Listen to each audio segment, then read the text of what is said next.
राहुल जी का विजिट हुआ पिछले दिनों किशनगंज में।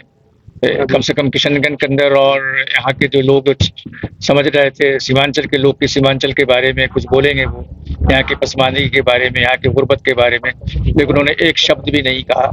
यहाँ के लोगों को थोड़ी मायूसी हुई है।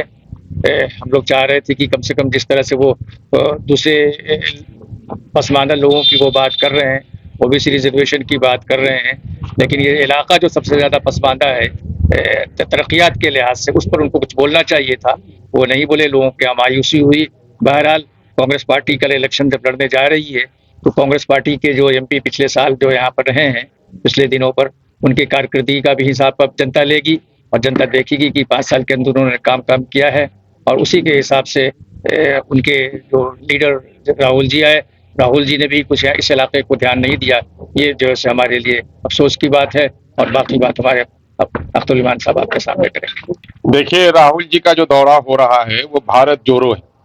भारत जोड़ो का मतलब कि भारत में नाइंसाफी हुई है, बहुत सारी बिरादरी, बहुत सारा क्षेत्र है वो देश के विकास से कट गया है, उसी से उसको जोड़ना है। लेकिन जब वो सीमांचल में आए, किशनगंज में आए, तो अफसोस है कि इतने बड़े लीडर हैं और उनको पूरे बिहार की समस्याओं से अवगत होना चाहिए था। जिस क्षेत्र में आए उस क्षेत्र से अवगत होना चाहिए था।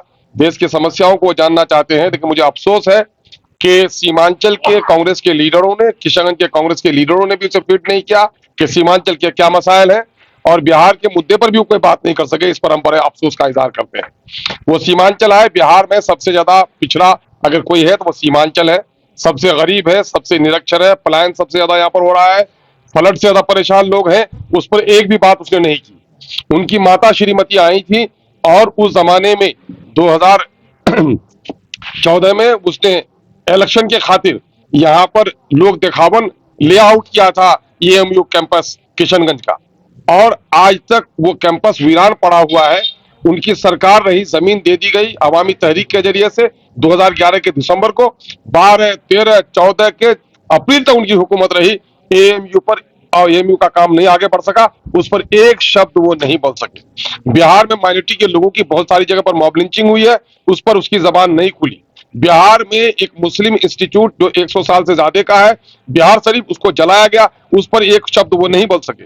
बिहार में माइनॉरिटी की हिस्सेदारी जो नौकरी में सबसे कम हुई है, सबसे अब 2 करोड़ 31 लाख की आबादी उनकी है, नौकरी में हिस्सेदारी उनकी 3,68,000 होती है, उनको सिर्फ 1,73,000 नौकरी मिली, 1,95,000 नौकरी से वंचित कर दिए गए, उन पर वो एक शब्द नहीं बोल सके। वो मणिपुर में हिंसा हुई है, हम भी उसको कंडेम करते हैं, उस पर वो आंसू बहाते हैं, लेकिन ये आंसू वाकईतन सच्चाई के हैं, राजनीति के हैं। अगर इंसानों के कत्ल पर उनका आंसू बहाना दुरुस्त है, तो नूह में जो अकलियत के लोगों का 600 घरों पर बुलडोजर लगाया गया, वहां पर जो कत्ल हुआ, वहां पर जो बेगुनाहों पर को मुकदमा पर फंसाया गया, पुलिस की ज्यादती हुई, वहां जा नहीं सके और एक शब्द वहां नहीं बोल सके। तो ये दोहरा पैमाना क्या है? इसके माने कांग्रेस का चेहरा अकलियतों के ताल्लुक से, मुसलमानों के ताल्लुक से अब भी साफ नहीं हो सका है। जब वो इलेक्शन हार जाते हैं, यूपी में उनकी साख गिर जाती है, जाकर माइनॉरिटी के इलाके से केरल से इलेक्शन लड़ते हैं। इसमें भी माइनॉरिटी के इलाके में उसने दौरा किया, तो माइनॉरिटी के लोगों का वोट उनको चाहिए, लेकिन माइनॉरिटी के लोगों के समस्याओं को उजागर करने की उसके अंदर में हिम्मत नहीं है। में जो इस वक्त पलट गए नीतीश कुमार जी, तो हम लोगों ने कहा था 2014 में, मैंने उस पार्टी के टिकट से इलेक्शन लड़ना छोड़ दिया था। आप लोगों को बड़ा ताज्जुब था कि भाई एक बरसरे इक़्तिदार पार्टी का आपने टिकट फेंक दिया है। मैंने कहा था इस शख्स के डीएनए में आरएसएस है, ये आदमी कभी भी सेकुलर नहीं हो सकता है, ये आदमी भाजपा का एजेंट है। बिहार में आरएसएस को गांव-गांव, घर-घर तक पहुंचाना इसी का काम है, इसलिए इसके साथ मैं राजनीति नहीं कर सकता। और मेरी बात को गलत कहा था लोगों ने। 18 महीने के बाद ही एनडीए में चले गए थे। पलट पलट कर 9वां बार उनकी पलटी है, और वो पलटने में पूरा रिकॉर्ड कायम किए हैं। और मैं ये समझता हूं कि माइनॉरिटी के जो लोग हैं बिहार में, उस पार्टी से जुड़े हैं, उसके अंदर अगर जमीर जिंदा है, गैरत जिंदा है, माइनॉरिटी के मसाइल से उनको ताल्लुक है, उनको सीख लेनी चाहिए कर्नाटका से एचडी देवगौड़ा की।